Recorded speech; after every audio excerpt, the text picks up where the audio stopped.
الحمد لله الذي وكفى وسلام على عباده الذين اصطفى أما بعد فقد قال الله تعالى في القرآن المجيد والفرقان الحميد أعوذ بالله من الشيطان الرجيم بسم الله الرحمن الرحيم كل نفس ذائقة الموت وإنما توفون أجوركم يوم القيامة فمن زحزح عن النار وأدخل الجنة فقد فاز وما الحياة الدنيا إلا متاع الغرور صدق الله العظيم وبلغنا رسوله النبي الأمين الكريم ونحن على ذلك لمن الشاهدين والشاكرين والحمد لله رب العالمين. محترم عزیزان گرامی، معزز سامعین، السلام علیکم ورحمۃ اللہ وبرکاتہ۔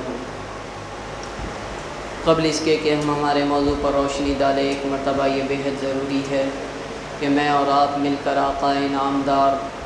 مدینے کے تاجدار، دونوں عالم کے مالک و مختار، احمد مجتبیٰ محمد مصطفیٰ صلی اللہ علیہ وسلم کی بارگاہ میں ہدیۃً تحفۃً درود شریف کا نذرانہ پیش کریں۔ پڑھیے بآواز بلند اللہم صلی علی سیدنا محمد وعلی آل سیدنا محمد وبارک وسلم۔ ماہ سفر المظفر اللہ رب العالمین کا ایک بہت ہی بابرکت مہینہ ہم تمام کے سروں پر سایہ فگن ہے اور اپنی پوری شان و شوکت کے ساتھ رواں دواں ہے اختتام کی جانب۔ اس کے بعد ماہ ربیع النور تشریف لانے والے ہیں۔ اللہ رب العالمین وہ ماہ مبارک بھی ہم تمام کو نصیب عطا فرمایا، اور جس طرح سابقہ مہینے اللہ رب العالمین نے سابقہ سال اپنی برکتوں اور رحمتوں سے ہم کو نوازے ہے، آئندہ بھی اللہ ہم کو صحت و عافیت تندرستی والی زندگی عطا فرمائے کہ ہم کثرت سے اللہ رب العالمین کی عبادت کر سکے، پیارے آقا کی اطاعت اور فرما برداری میں اپنی زندگی بسر کر سکے۔ خطبے کے بعد میں نے قرآن پاک کی ایک آیت تلاوت کی جس میں اللہ رب العالمین ارشاد فرماتے ہیں کہ کل نفس ذائقۃ الموت، ہر نفس کو موت کا مزہ چکھنا ہے۔ وَإِنَّمَا تُوَفَّوْنَ أُجُورَكُمْ يَوْمَ الْقِيَامَةِ، اور آپ لوگوں نے جو صلے کیے وہ پورے کے پورے طور پر قیامت کے دن آپ کو دیے جائیں گے۔ فَمَنْ زُحْزِحَ عَنِ النَّارِ وَأُدْخِلَ الْجَنَّةَ فَقَدْ فَازَ، اور جن لوگوں کو جہنم کی آگ سے، آتش دوزخ سے دور رکھا گیا، ان کو جنت میں داخل کیا جائے گا۔ وَمَا الْحَيَاةُ الدُّنْيَا إِلَّا مَتَاعُ الْغُرُورِ، اور یہ دنیا کی حیات نہیں ہے مگر دھوکے کا سامان۔ اللہ رب العالمین اس آیت مبارکہ میں یہ ارشاد فرما رہے ہیں کہ ہر نفس کو موت کا مزہ چکھنا ہے، چاہے جو ہو جیسے ہو، تمام کو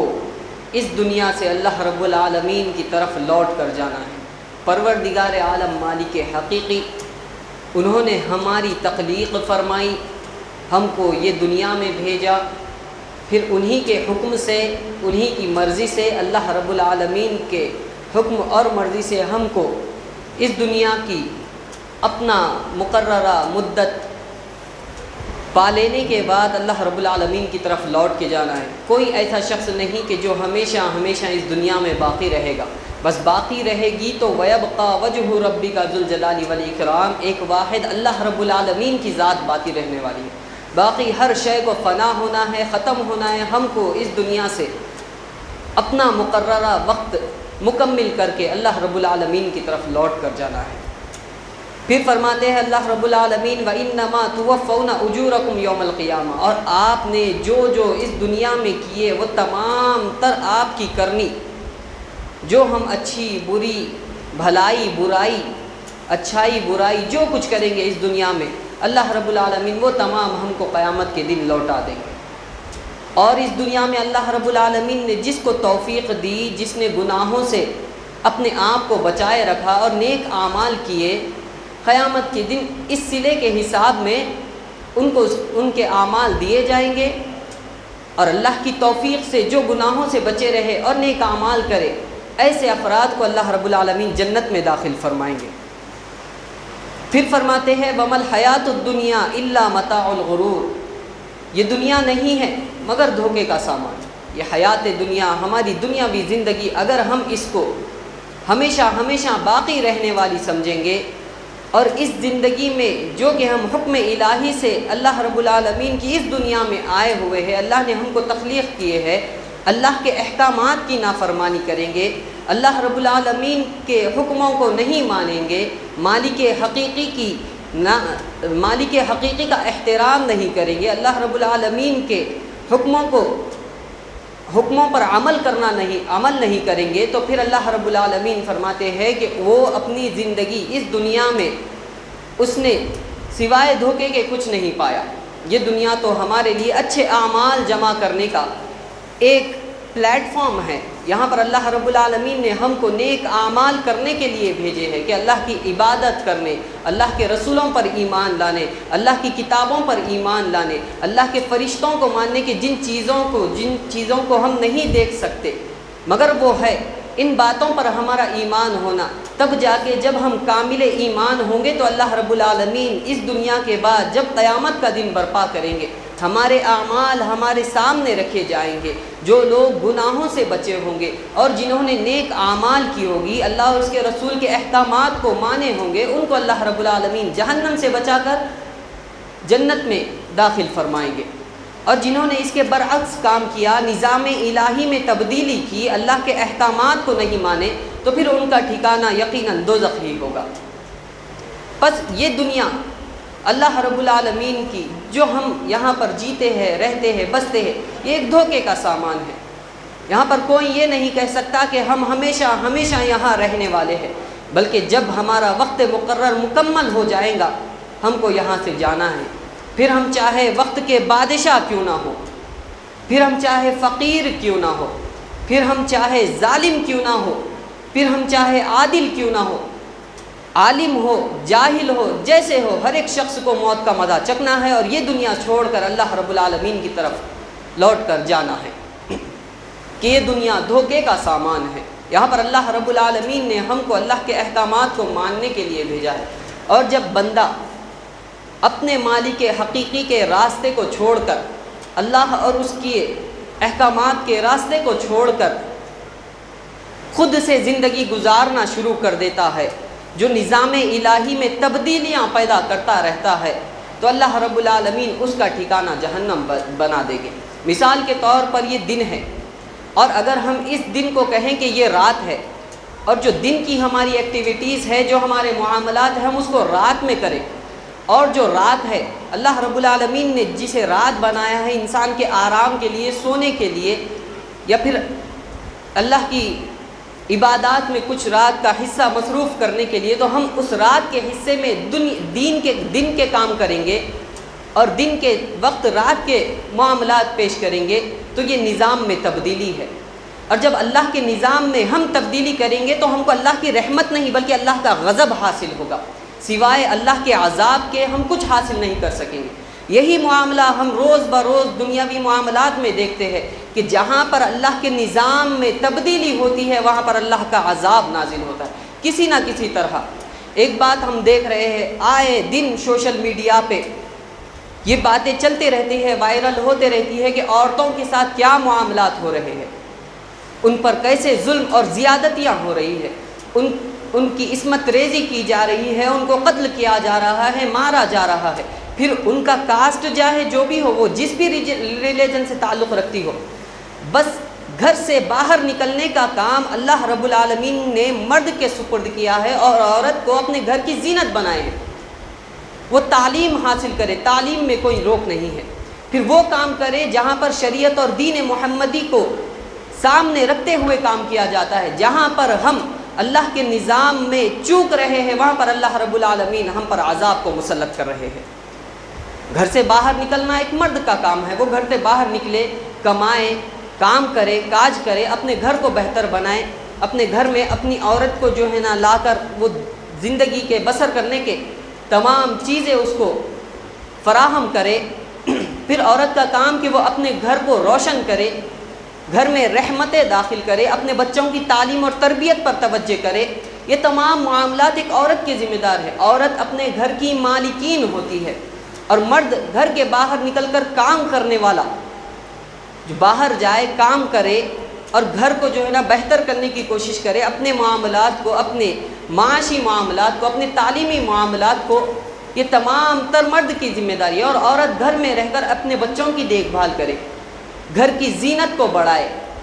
یہ کام عورت کا ہے۔ پھر اگر یہ پڑھتے ہیں، لکھتے ہیں، قابل بنتے ہیں اور جاب وغیرہ نوکری کرنے کی کوشش کرتے تو بے شک کرے، لیکن ایسے جگہوں پر جہاں پر شریعت کا لحاظ رکھا جاتا ہو، جہاں پر ہم شریعت سے چوک جائیں گے وہاں پر ہم عذاب الہی میں مبتلا ہو جائیں گے، چاہے پھر وہ جو بھی ہو، چاہے مرد ہو یا عورت ہو۔ یہ ایک نظام ہے زندگی کا، جب ہم نظام میں تبدیلی پیدا کریں گے تو ہم اللہ کے نظام میں تبدیلی پیدا کرنے کی وجہ سے اللہ کی رحمت کے نہیں بلکہ اللہ کے غضب کے مستحق ہو جائیں گے۔ اللہ رب العالمین نے ہم تمام کو ایمان کی وہ دولت عطا فرمائی ہے کہ جس کی وجہ سے ہم کلمہ پڑھ کر اللہ پر ایمان لائے ہوئے ہیں، اللہ کے رسولوں کی اطاعت اور فرما برداری کرے ہیں، اور یہ ایک زندہ معجزہ رسول ہے کہ رسول اللہ صلی اللہ علیہ وسلم کے رحلت کے 1400 بعد بھی اسلام اس قدر سر بلندی پر ہے۔ سابقہ قوموں کو، سابقہ امتوں کو دیکھیں گے تو ان کے امتیں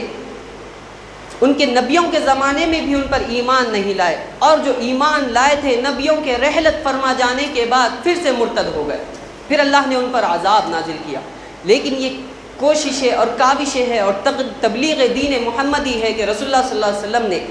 ایسی تبلیغ دین کی، اپنے اہل بیت کو، اپنے اصحاب کو اس قدر تعلیم یافتہ بنایا کہ ان کی کوششوں اور کاوشوں کی بنا پر آج 1450 سال گزرنے کے بعد بھی لوگوں کے دلوں میں ایمان کی تازگی ہے۔ ہم اہل ایمان مسلمان ہیں، اللہ کے گھروں کو آباد کرتے ہیں، اپنے گھروں میں اللہ کی شریعت کو داخل کرتے ہیں اور اس پر عمل پیرا ہوتے ہیں۔ یہ زندہ معجزہ ہے رسول صلی اللہ علیہ وسلم۔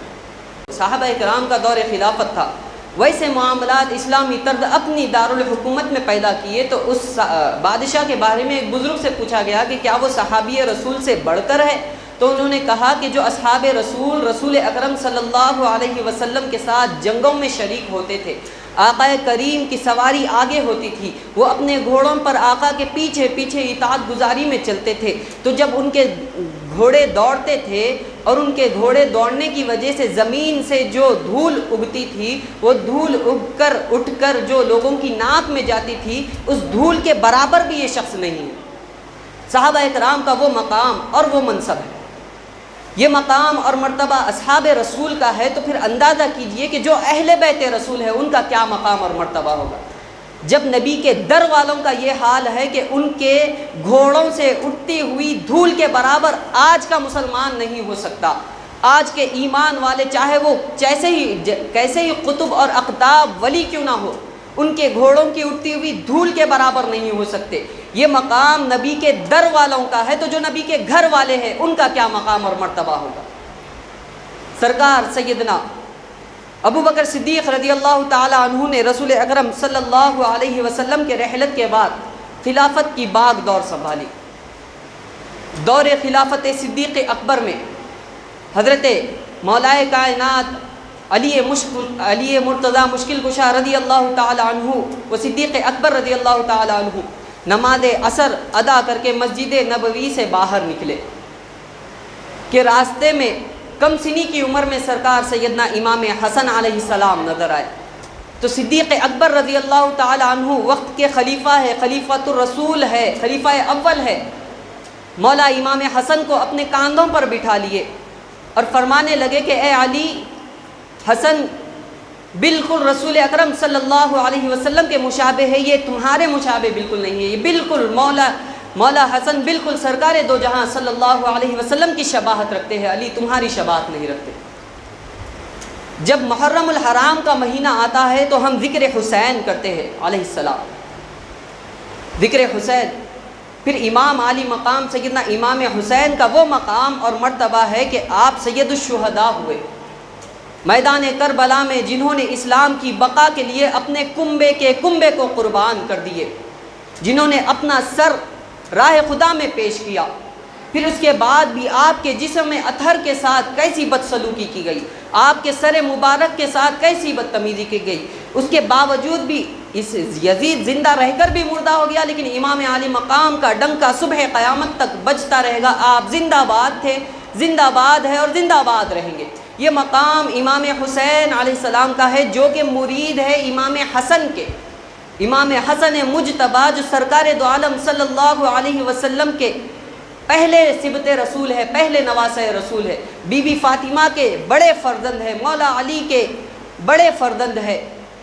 اور حضرت امام حسین نے جن کی بیعت کی ہو۔ امام حسن کا وہ مقام کہ امام علی مقام سیدنا امام حسین علیہ السلام جب آپ کے ساتھ راستے میں چلتے تو امام حسن کے آگے آگے قدم نہ رکھتے، بلکہ آپ کے ایک قدم پیچھے سے چلتے کہ آپ میرے امام ہیں۔ جو امام حسین کے امام ہے وہ مولا امام حسن ہے۔ پھر آپ کا معاملہ بھی ایسا، اس قدر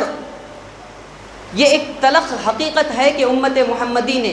جس نبی کا کلمہ پڑھتے ہیں، جس نبی کو اپنا آقا اور مولا تسلیم کرتے ہیں، ان کے گھرانے کے ساتھ ظلم اور بربریت کی انتہا، انہی کے گھر کو رسول اکرم صلی اللہ علیہ وسلم کے آج ہم جن کا نام لیوا ہے، جن کا کلمہ پڑھتے ہیں، یہ ایک سچی حقیقت ہے کہ امت محمدی نے اسی نبی کے گھرانے کو مظلومانہ طریقے سے شہید کیا، ان کے ساتھ ظلم اور زیادتیاں کی ہو۔ اللہ رب العالمین ہمارے گناہوں کو معاف فرمائے۔ تو امام عالی مقام سیدنا امام حسن کا وہ مقام اور مرتبہ ہے کہ آپ پیر و مرشد ہے سیدنا امام حسین علیہ السلام کے، اس قدر آپ ادب کرتے۔ جب سیدنا امام حسن علیہ السلام دور خلافت پر فائز پائے اور آپ کا وہ مقام کہ ابتدائی دنوں میں سیدنا رسول اکرم صلی اللہ علیہ وسلم کے رحلت کے ابتدائی دنوں میں سیدنا ابو بکر صدیق رضی اللہ تعالیٰ عنہ نے دور خلافت سنبھالی، پھر سیدنا فاروق اعظم عثمان غنی و مولا علی مرتضیٰ رضی اللہ تعالیٰ عنہ کے بعد خلافت راشدہ مولا حسن علیہ السلام کے ہاتھ میں 6 ماہ اور کچھ دن تک آپ نے خلافت کی باغ دور سنبھالی۔ اس کے بعد آقا کریم صلی اللہ علیہ وسلم کی وہ حدیث جو سیدنا امام حسن کے متعلق آقا نے فرمائی کہ میرا یہ بیٹا حسن سید ہے، سردار ہے، یہ مسلمانوں کے 2 گروہوں میں صلح کر آئے گا، اللہ رب العالمین اس کو مسلمانوں کے 2 گروہ میں صلح کرانے کی توفیق عطا فرمائیں گے۔ پھر فرمایا کہ الحسن والحسین سید الشباب اہل الجنہ، کہ حسن اور حسین نوجوانان جنت کے سردار ہے۔ یہ معاملات کب کے ہیں؟ نوجوانان جنت کے سردار ہے۔ یہ خطاب اس وقت مل رہا ہے جب سیدنا امام حسن اور امام حسین علیہ السلام عمر کے 5 یا 6 سال میں ہیں۔ اتنی چھوٹی سی عمر میں وہ مقام اور مرتبہ اللہ کے رسول نے آپ کو عطا فرمایا۔ تو سرکار سیدنا امام حسن رضی اللہ تعالیٰ عنہ جب مولا علی کرم اللہ وجہ الکریم کے بعد دور خلافت پر فائز ہوئے، آپ کا دور خلافت آیا، 6 ماہ کے بعد آپ نے خلافت سے دستبرداری کی اور جناب امیر معاویہ رضی اللہ تعالیٰ عنہ کو دور خلافت دے دی اور خلافت سے دستبردار ہو گئے۔ جب آپ کی شہادت کا واقعہ پیش آیا تو آپ کو زہر دیا گیا۔ روایات میں مختلف باتیں ملتی ہے کہ آپ کو کس نے زہر دیا، لیکن کوئی پختہ روایت نہیں ملتی کہ فلانا شخص نے آپ کو زہر دیا اور جس کی وجہ سے آپ کی شہادت ہوئی۔ جب آپ کو زہر دیا گیا تو آپ کے پانی میں جو زہر ملایا گیا تھا وہ ہیرے کو پیس کر ملایا گیا تھا۔ جب آپ نے وہ نوش فرمایا تو آپ کے کلیجے کے روایت میں آتا ہے کہ 70 یا 72 یا 100 ٹکڑے ہوئے۔ جب آپ الٹی کرتے تو آپ کے جگر کے ٹکڑے خون کے ساتھ باہر آتے۔ وہ تکلیف فرزندان رسول کو دی گئی کہ جو جوانان جنت کے سردار ہے۔ سرکار سیدنا امام حسن نے امام حسین کو اپنے پاس بلائے اور تمام معاملہ بیان کیا۔ تو مولا حسین نے پوچھا کہ بھائی بتائیے کہ آپ کو کس نے زہر دیا ہے؟ سرکار سیدنا امام حسن نے پوچھا کہ حسین کیا کرو گے؟ تو میں اس کو قتل کروں گا۔ آپ نے فرمایا کہ مجھے شک ہے کہ فلانے نے مجھے زہر دیا ہے، لیکن میں اس کا نام نہیں لیتا کہ یہ مجھے شک ہے۔ میں یہ نہیں چاہتا کہ اپنی شک کی بنیاد پر کسی کو سزا ملے، اور وہ بے گناہ لکھ لے، میں اس کا معاملہ اللہ پر چھوڑتا ہوں۔ اور پھر وصیت فرمائی کہ مجھے روضہ رسول اکرم صلی اللہ علیہ وسلم کے پہلو میں میری تدفین کی جائے۔ سیدہ عائشہ سلام اللہ علیہا کا حجرہ ہے رسول اکرم صلی اللہ علیہ وسلم کا روضہ مبارک۔ پہلے عائشہ سلام اللہ علیہا امہات المؤمنین سے اجازت لینا، جب وہ اجازت دے تو مجھے پہلو رسول میں دفن کر دینا۔ اور وقت کے حکمران اگر اس بات کی اجازت نہ دے، وہ مداخلت کرے، تو مجھے اپنی والدہ محترمہ کے پہلو میں میری تدفین کر دینا۔ ایسا ہی ہوا۔ جب پوچھا گیا سرکار امام حسن سے کہ بھائی آپ کو کس نے زہر دیا، تو آپ نے جب یہ بات کہہ دی تو آپ نے پوچھا، حضرت امام حسن نے امام حسین سے پوچھا کہ حسین کیا میرا جسم ہرا ہو چکا ہے؟ تو فرمایا کہ ہاں بھائی، زہر کی وجہ سے آپ کا چہرہ، آپ کا جسم ہرا ہو چکا ہے۔ تو آپ مسکراتے ہوئے فرمایا حسین دیکھو وہ معراج والی حدیث پوری ہو گئی۔ میرے نبی سے جب پوچھا گیا، میرے نبی نے جب آسمانوں کی سواری کی، جنت میں دو محل میرے نبی نے دیکھے کہ ایک کا رنگ ہرا تھا اور ایک کا رنگ لال تھا۔ تو آقا کریم نے رضوان الجنہ سے، جنت کے پہرے دار فرشتوں سے پوچھا کہ یہ کس کے محل ہے؟ تو انہوں نے تو کہنے سے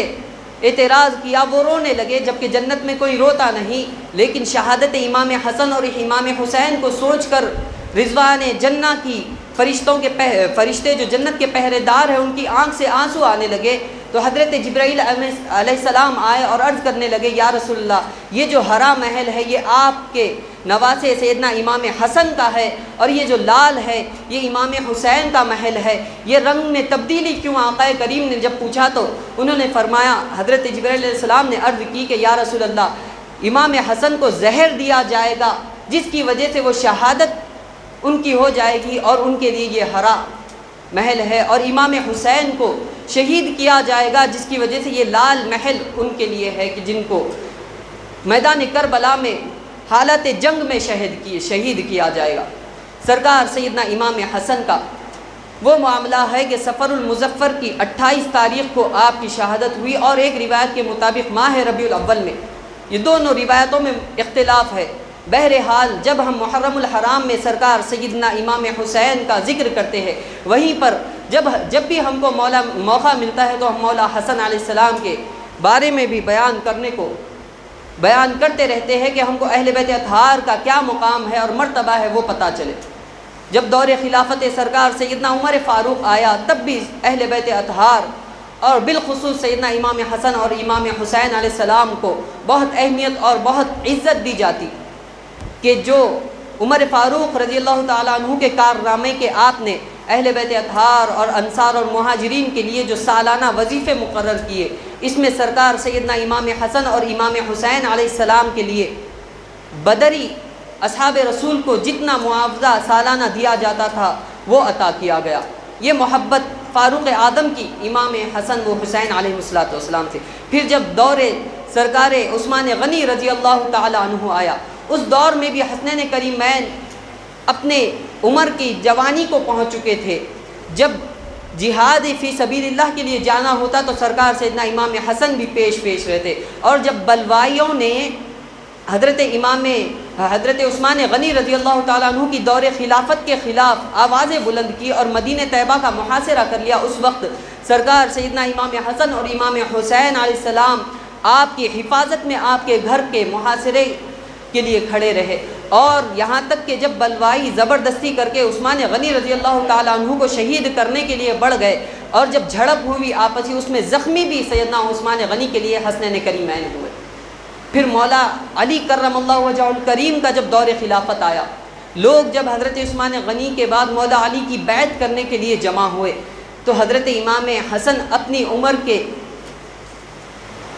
نوجوان ہو چکے تھے۔ آپ نے اپنے والد گرامی سے یہ مشورہ کیا کہ بابا جان، جب تک تمام اسلامی ممالک مل کر آپ کو بیعت کے لیے نہ کہے، آپ اپنی بیعت لوگوں کو نہ دے۔ یہ اس وجہ سے تھا کہ یہ ایسے وقت میں مولا علی کو خلافت مل رہی تھی کہ جب مسلمانوں میں بہت سارے فتنے اور انتشارات پیدا ہو چکے تھے۔ یہی بات ہے کہ حضرت امام حسن نے یہ جواب دیا۔ اس پر مولا علی نے فرمایا کہ خلیفہ چننے کا حق صرف انصار اور مہاجرین اصحاب کو ہے، ان کے چن لینے کے بعد تمام امت پر